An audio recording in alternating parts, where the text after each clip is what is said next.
sharks eating all our bait.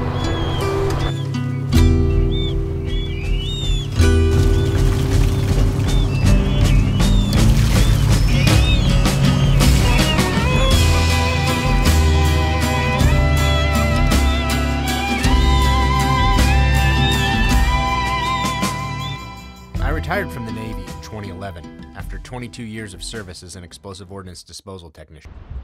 There was a recruiting slogan that said, "Join the Navy, see the world." They weren't kidding. My job took me to 45 countries. A few times it was playing for keeps in places like Iraq. After I got out, I went straight to work in the only job I knew, on the road as a civilian UXO contractor. Cleaning up the military's unexploded ordnance is a monotonous, dirty, and dangerous job. It works for some people, but it never really sat right with me. It's one thing to risk your life because your country calls, but it's something totally different when you risk it for some faceless mega corporation. Trading my life for money, I imagine I knew how a prostitute felt. 3 years of this and I was an emotional wreck. My family life was in shambles. An old Navy buddy invited me down to the docks to look at his boat. He offhandedly asked me, "Why don't you have a boat?" And the gears started turning. Around the same time, another friend, sensing my angst, asked me, "Where do you see yourself in 2 years?" I couldn't answer her question. I hadn't bothered to pick my head up to look beyond the end of my shovel. I needed a way out, so in a perfect storm, I bought a Catalina 27 and began to shake off the cobwebs, rediscovering the joy of sailing. I started dreaming of cutting the dock lines, sailing over the horizon, and seeing the world on my own terms. Realizing I wasn't going to get there with a 27-footer, in July of 2014, I bought the Seabear. In 2016, while digging up bombs in the middle of the Colorado desert, I dreamt up a plan that would get me on the water. I would use the GI Bill to attend film school in San Francisco and live aboard the Seabear. That year I spent transforming myself from a bomb tech into a filmmaker has been one of the hardest things I've ever done.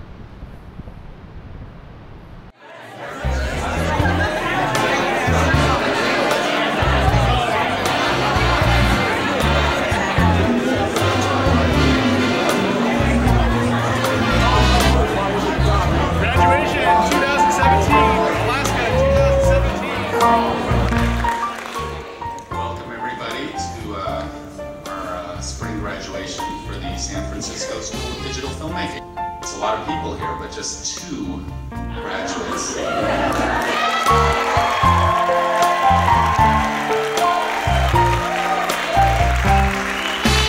Why don't we start with my unlock?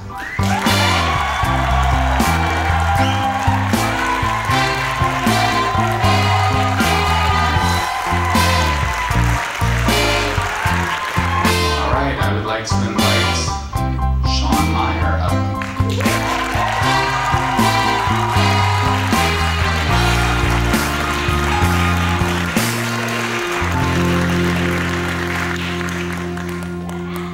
Okay, Sean.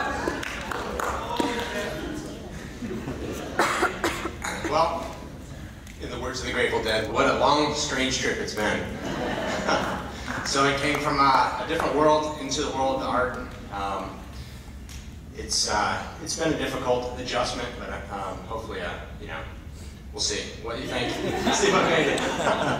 I really want to thank the school. It's been much more than I ever thought it would be. I've learned a lot. Really helped to make that transition. The instructors were phenomenal. Everybody cared. Which is probably the biggest thing. Like, everybody cared and wanted to make sure that we succeeded. Really appreciate that. And my classmate Maya couldn't have been stuck with a better person. I mean, I really could have. We weren't stuck. I mean, we just had a great partnership. And I really enjoyed working with you for the whole year and all the awesome noodles we ate. And thanks for all the family and friends that came. Your support means the world to me. I really appreciate it.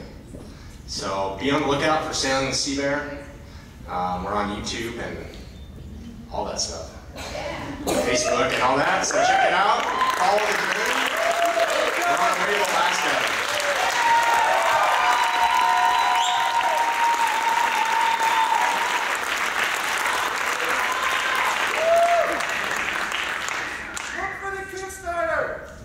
Yes, I do want to say that Sean is looking for patrons of all sizes and shapes. So if you'd like to support this wonderful work, then I'm sure he would really appreciate that.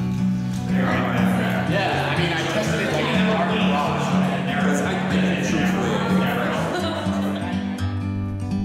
I count myself lucky to have a friend like Chris. We go back 20 years to when we were both E5s on the same EOD team. He was recently retired as a Mustang commander. One phone call and he was on his way up from San Diego, helping me to take care of a million little details that needed to get done before we could finally untie the dock lines and sail away from San Francisco.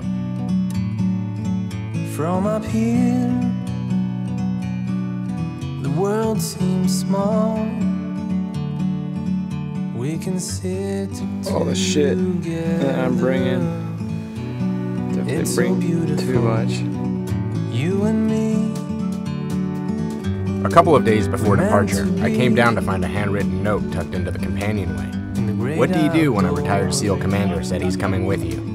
You say, aye aye sir, welcome aboard. Chuck was a big help on the first leg of the voyage.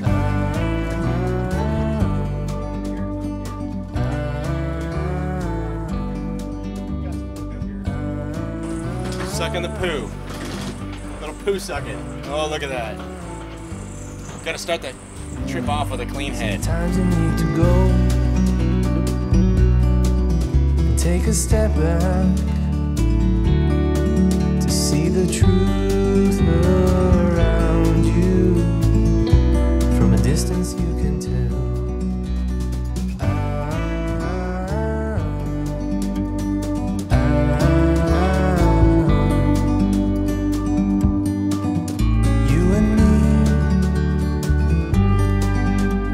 To be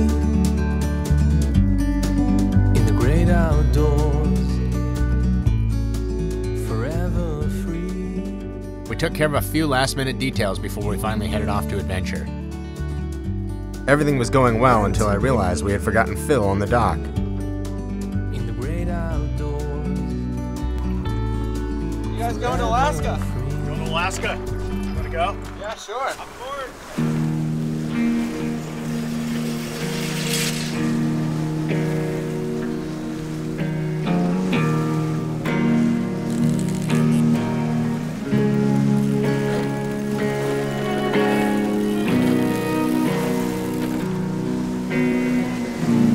We headed out onto the bay under full sail, but the beautiful weather was about to turn.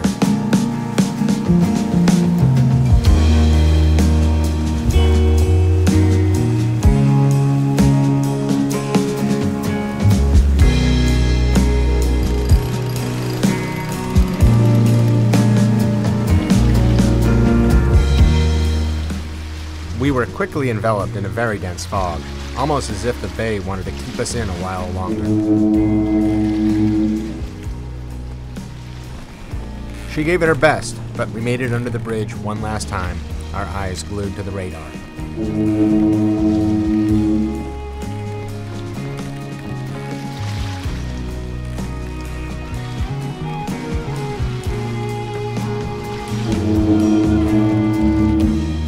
It was a 24-hour run up to Fort Bragg. 3 people makes it nice because a watch rotation becomes 2 hours on, 4 hours off. It felt great to be underway and stretch the sea legs a bit.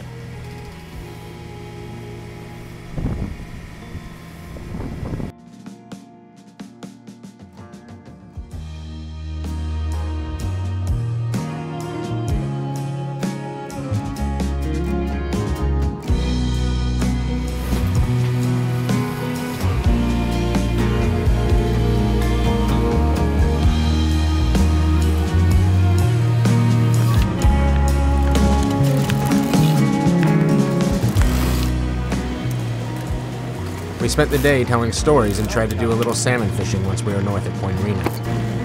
Here's Phil letting you know about the 3 that got away. Thanks, Phil.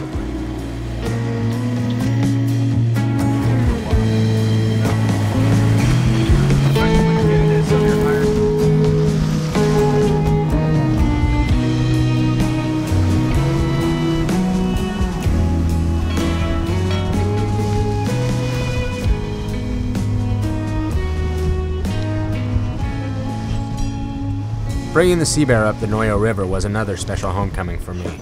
This was the harbor where my dad kept his boat. This pier right here with the crane, my brother and I used to fish off there when we were kids.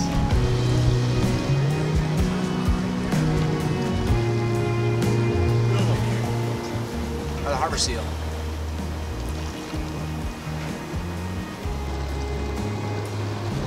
Look at Florinda. She looks new. She's so pretty. Hey guys.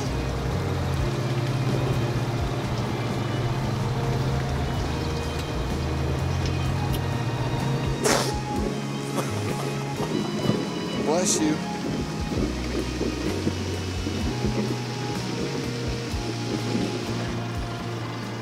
I guess we could tie up here, you know?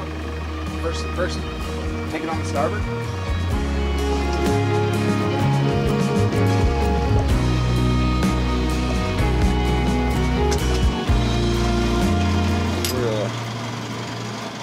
Made it.